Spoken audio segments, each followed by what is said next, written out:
Press conference आयोजित कर रहे हैं, क्या कुछ मुद्दा है, क्या कुछ है? देखिए, आज मैं रांची महानगर अल्पसंख्यक का महानगर अध्यक्ष होने के नाते और एक मुसलमान होने के नाते मैंने आज आप लोगों को, प्रेस वाले लोगों को आमंत्रित किया है। आप लोगों का धन्यवाद कि आप लोग यहाँ पधारे हैं।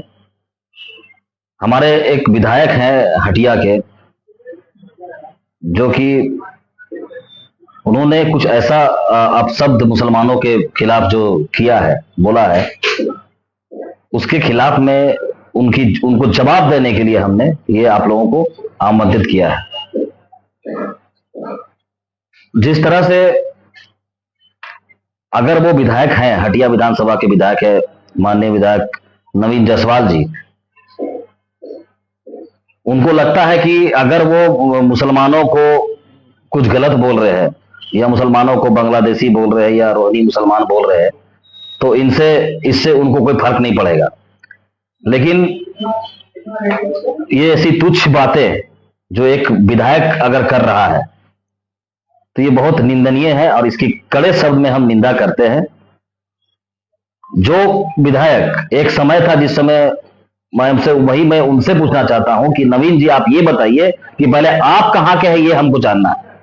आप पहले बाबूलाल मरांडी जी की पार्टी में चुनाव लड़के जीत के आते हैं, उसके बाद आप चले जाते हैं आरसू में, फिर आपको बीजेपी गोद ले लेती है।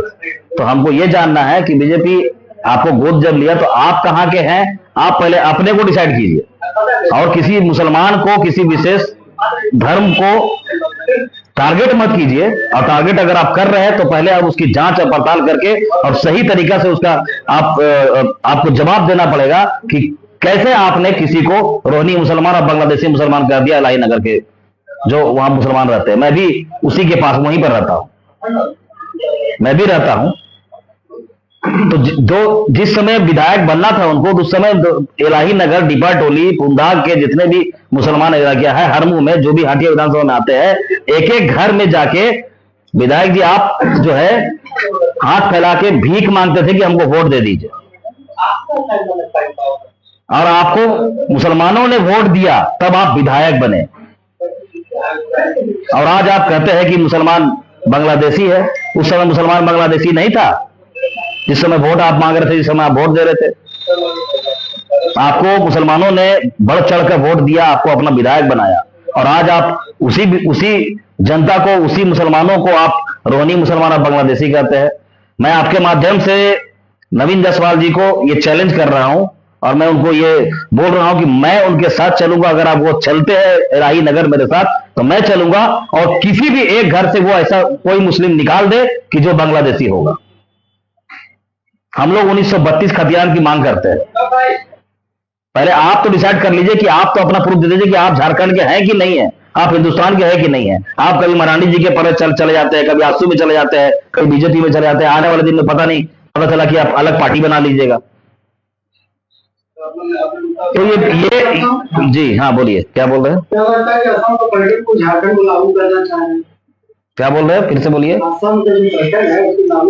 चाह रहे हैं कि जिस तरह से, क्योंकि अभी नवीन जायसवाल जी देख रहे हैं कि जिस तरह से बीजेपी का जो होश उड़ा हुआ है, वोट चोरी का जो मामला जो चल रहा था, जो हमारे माननीय राहुल गांधी जी ने जिस तरह से मामला उठाया, और जिस तरह से बिहार में और पूरे देश में चर्चा हो रही है, जो दौरा हुआ और लोग और जनता जागरूक हुए, तो इसका असर उनको भी दिख रहा है। किस तरह से हम लोग, क्योंकि बीजेपी का मानना यही है सिर्फ क्या, और आरएसएस का, कि हम लोग धर्म की राजनीति करेंगे, और वही वो कर रहे हैं, क्योंकि वो अभी तक नहीं कर रहे थे।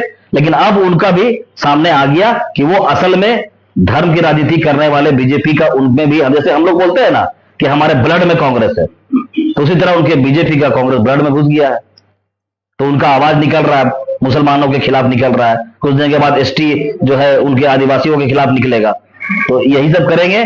लेकिन विधायक जी, मैं आपसे बताना चाहता हूं मीडिया के माध्यम से कि आप जो कर रहे हैं ये बहुत गलत कर रहे हैं, और आपको माफी मांगनी होगी। मैं पूरे इलाही नगर, पूरे हरमू, पूरा डिपा टोली, पूरे पुंदाग और रांची और पूरे झारखंड के मुसलमानों के साथ में मैं हुसैन खान अकेले खड़ा रहूंगा। जाना पड़ेगा तो मैं रहूंगा, लेकिन आपको और आपके लोगों, बीजेपी वालों को ये मैं बात कहने नहीं दूंगा। आपको माफी मांगनी पड़ेगी, अन्यथा हम लोग आप पे एफआईआर करेंगे।